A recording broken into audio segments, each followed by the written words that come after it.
Hey there, Riverside kids, and anybody else that might be joining us today.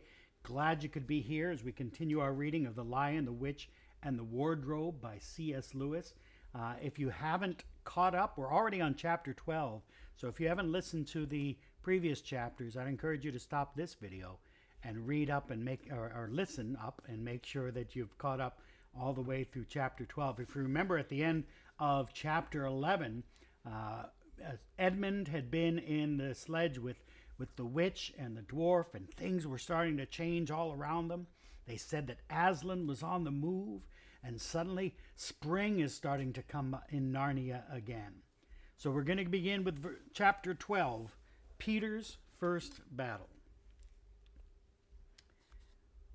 While the dwarf and the white witch were saying this, miles away the beavers and the children were walking on hour after hour into what seemed a delicious dream.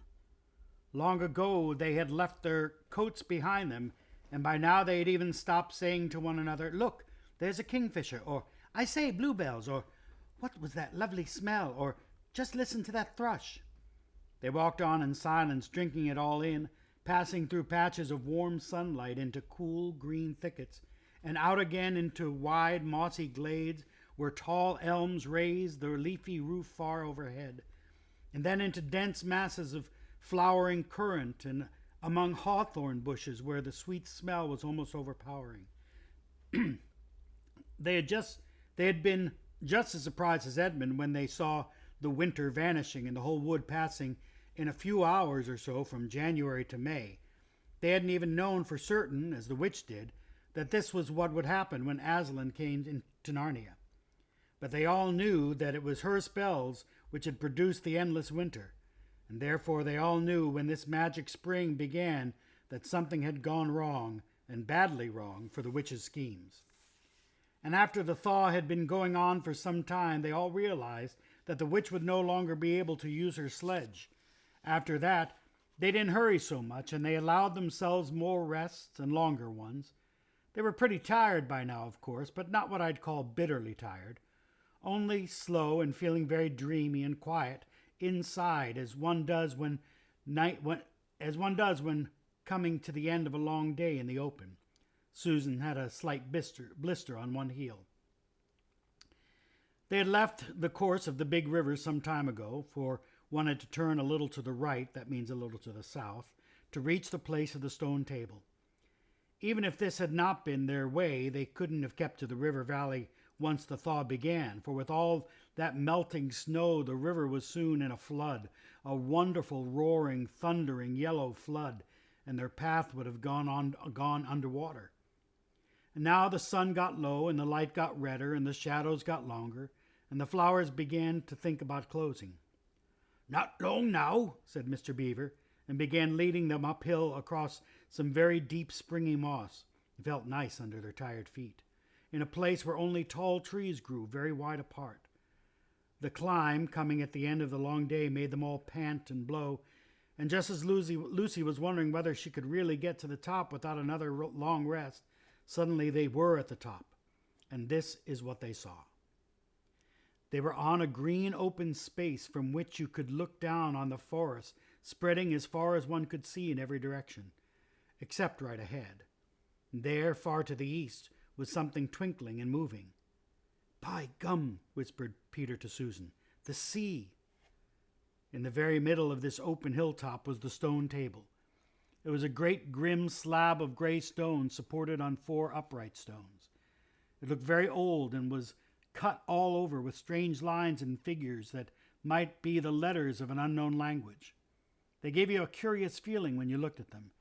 The next thing they saw was a pavilion pitched on one side of the open place. A wonderful pavilion it was, and especially now when the light of the setting sun fell upon it, with sides of what looked like yellow silk and cords of crimson and tent pegs of ivory, and high above it on a pole a banner which bore a red rampant lion fluttering in the breeze which was blowing in their faces from the far-off sea. While they were looking at this, they heard a sound of music on their right, and turning in that direction, they saw what they had come to see. Aslan stood in the center of a crowd of creatures who had grouped themselves round him in the shape of a half-moon.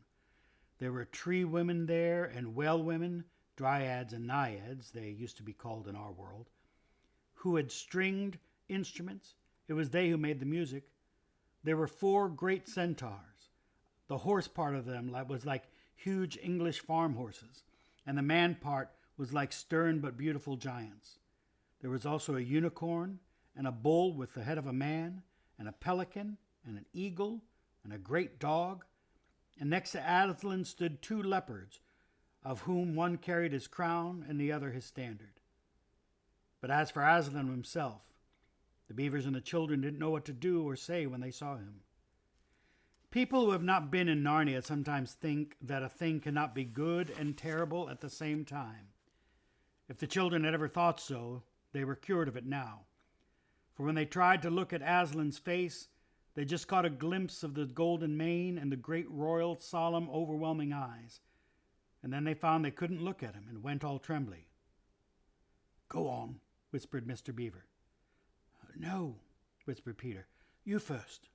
"No. Sons of Adam before animals," whispered Mr. Beaver back again. "Susan," whispered Peter. "What about you, ladies first?" "No, you're the eldest," whispered Susan. And of course, the longer they went on doing this, the more awkward they felt. Then at last Peter realized that it was up to him. He drew his sword and raised it to the salute, hastily saying to the others, "Come on, pull yourselves together." He advanced to the lion and said, "We have come, Aslan."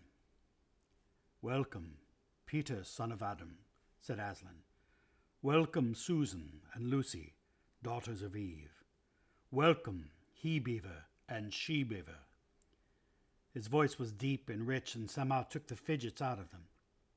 They now felt glad and quiet, and it didn't seem awkward for them to stand and say nothing. "But where is the 4th?" asked Aslan. "He has tried to betray them and join the White Witch, O Aslan," said Mr. Beaver. And then something made Peter say, "That was partly my fault, Aslan. I was angry with him, and I think that helped him to go wrong." And Aslan said nothing either to excuse Peter or to blame him, but merely stood looking at him with his great unchanging eyes, and it seemed to all of them that there was nothing to be said. "Please, Aslan," said Lucy, "can anything be done to save Edmund?" "All shall be done," said Aslan, "but it may be harder than you think." And then he was silent again for some time. Up to that moment, Lucy had been thinking how royal and strong and peaceful his face looked. Now it suddenly came into her head that he looked sad as well. But next minute that expression was quite gone. The lion shook his mane and clapped his paws together. Terrible paws, thought Lucy, if he didn't know how to velvet them. And said, "Meanwhile, let the feast be prepared. Ladies, take these daughters of Eve to the pavilion and minister to them."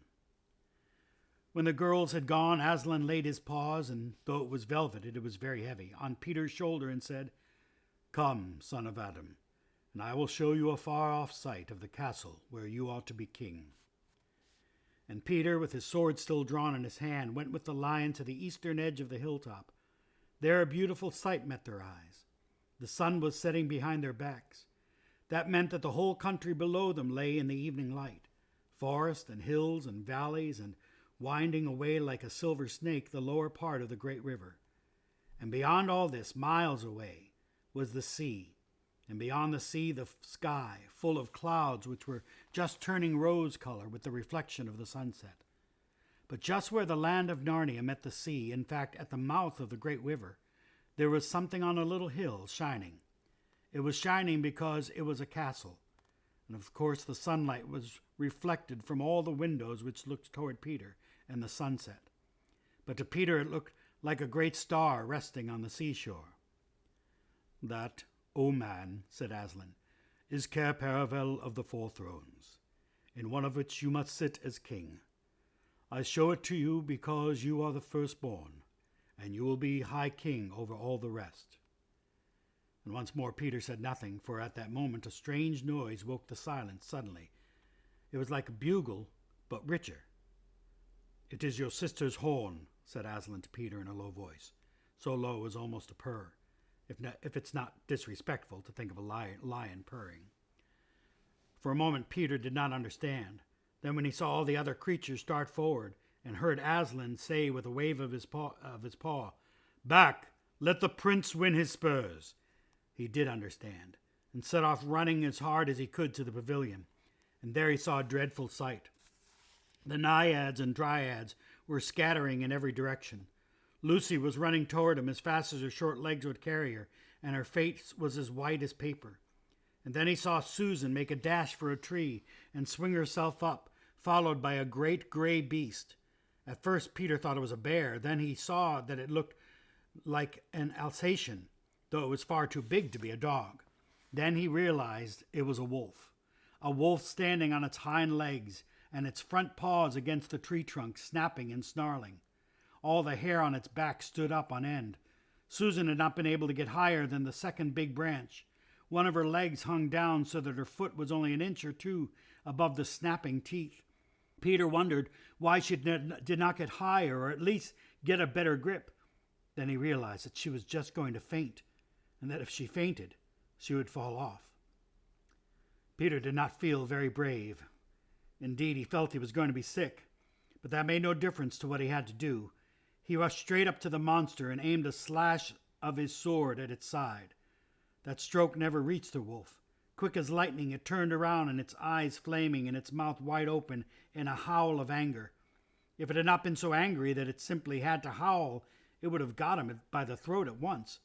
As it was, though all this happened far too quickly for Peter to think at all, he had just time to duck down and plunge his sword as hard as he could between the brute's forelegs into its heart. There came a terrible, horrible, confused moment like something in a nightmare. He was tugging and pulling, and the wolf seemed neither alive nor dead, and its bare teeth knocked against his forehead, and everything was blood and heat and hair. A moment later he found that the monster lay dead, and he had drawn his sword out of it, and was straightening his back and rubbing the sweat off his face and out of his eyes. He felt tired all over. Then after a bit Susan came down the tree. She and Peter felt pretty shaky when they met. I won't say there wasn't kissing and crying on both sides, but in Narnia no one thinks any the worse of you for that. "Quick, quick," shouted the voice of Aslan. "Centaurs and eagles.